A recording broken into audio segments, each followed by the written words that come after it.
नमस्कार मित्रांनी मैत्रिणींनो, आज मी तुम्हाला सार्थश्री एकनाथी भागवत कथा अध्याय पहिल्यामधल्या काही ओळी वाचून दाखवणार आहेत आणि त्याचे अर्थ पण समजून सांगणार आहेत. तर चला सुरू करूया. ओम श्री गणेशाय नमः.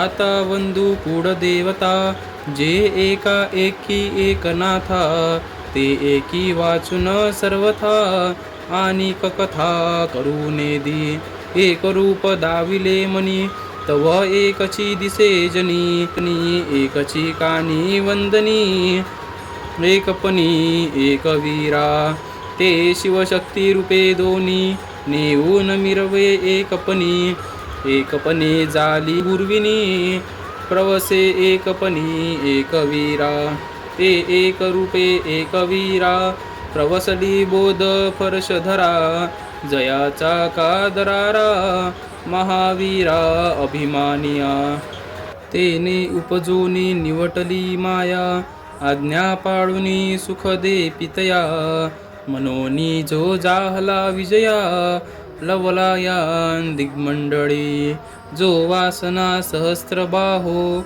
छेदिला सहस्त्रार्जुन अहम भावो, स्वराज्य करुनिया पहाहो, अर्पी स्वयमेवो स्वजातियान, तेने मारुनी माता जीवविली, तेची कुळदेवता आम्हा जाहली, परी स्वप्नावे ख्याती केली, एकात्मता बोली एकनाथा, ते जयपासोनी निवटली, तैपासोनी प्रकृती पालटली, रागत्यागे शांत झाली, निजमाऊली जगदंबा, तया वो संगा घेऊन, थोर दिधले आश्वासन, विषम संकटी समाधान, स्वनाम स्मरण केलिया, ते जय जय जगदंबा, उदो म्हणे ग्रंथारंभा, मती माझी स्वयंभा, योग गर्भा प्रगटली, आता वंदू जनार्दनू,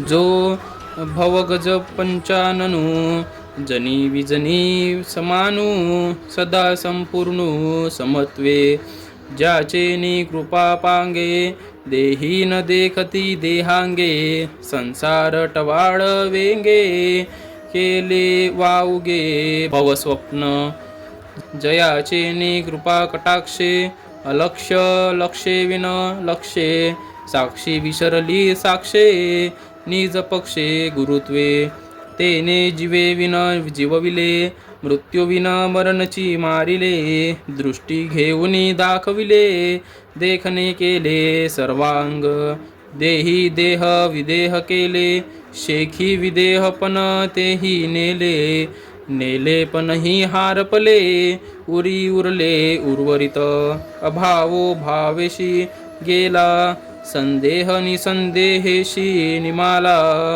विस्मयो विस्मयी बुडाला, वेडावला स्वानंदू. आता या ओळींचा आपण अर्थ बघणार आहेत. आता कुलदेवतेला मनोभावे वंदन करू, ती ऐक्यरूपाने एकनाथांच्या मध्येच राहिलेली असल्यामुळे ऐक्य वाचून दुसरी गोष्ट बोलू देत नाही. तिने मनाला एकच स्वरूप दाखवून दिले आहे, ते स्वरूप मनामध्ये दृढ ठसले आहे, त्यामुळे जनांत आणि वनांत सर्वत्र एकच स्वरूप दिसू लागले आहे. कानाला तेच ऐकू येते, मुख्य त्याचेच वर्णन करते. ती एकवीरा देवी एकत्वाने वास करीत आहे. ती शिव आणि शक्ती अशी दोन्ही रूपे धारण करून एकत्वानेच मिरविते. ती एकत्वानेच गर्भवती झाली. तिने एकत्वानेच एकवीराला जन्म दिला. ती ऐक्यरूपी एकवीरा म्हणजे रेणुका देवी बोधरूपी परशुरामाला प्रवसली. मोठमोठ्या अभिमान महावीरांना त्याचा दरारा वाटू लागला. त्याने जन्म घेऊन पित्याची आज्ञा पाळण्यासाठी मायेचा वध केला. त्यामुळे तो भूतकाळी सदैव विजयी होत गेला. वासनारूप सहस्त्रबाहू असलेल्या अहंकाररूप जो सहस्त्रार्जुन त्याचा त्याने वध केला आणि स्वराज्यरूपी ठेवा त्याने स्वतःच ब्राह्मणांना अर्पण केला. त्याने मातेचा वध करून पुन्हा तिला जिवंत केली. तीच आपली कुलदेवता झाली. तिला आम्ही आमच्या नावाने संबोधले. त्या एकनाथाला ऐक्य वाचून दुसरा विचारच माहीत नाही. ती जेव्हा प्रसन्न झाली तेव्हापासून माझ्या हृदयात एकरूप होऊन राहिली. त्यामुळे माझा स्वभाव बदलला. सर्व वासना त्यागून ती माझी माऊली जगदंबा शांत झाली. तिने मला मांडीवर घेऊन आश्वासन दिले की कोणत्याही संकटप्रसंगी माझ्या नामस्मरणाने तुझे समाधान होऊ शकेल. त्या जगदंबेचा मी जय जयकार करत आहे. ग्रंथाच्या आरंभी मी उदो उदो म्हणतो. ती स्वयंप्रकाश देवी माझ्या बुद्धीमध्ये प्रकट झाली आहे. आता संसाररूपी हत्तीचा नाश करणारा सिंह, लोकांत व एकांतात सर्वांशी समान व प्रेमाने वागणारा, सदैव समत्व बुद्धीने पूर्ण असलेला अशा जनार्दनाला वंदन करू. देह असून त्याच्या कृपेने विदेह अवस्था प्राप्त होते. संसारातील दुःखाचे वावटळ नाहीसे केले व क्षणात त्याला स्वप्नवत बनविले.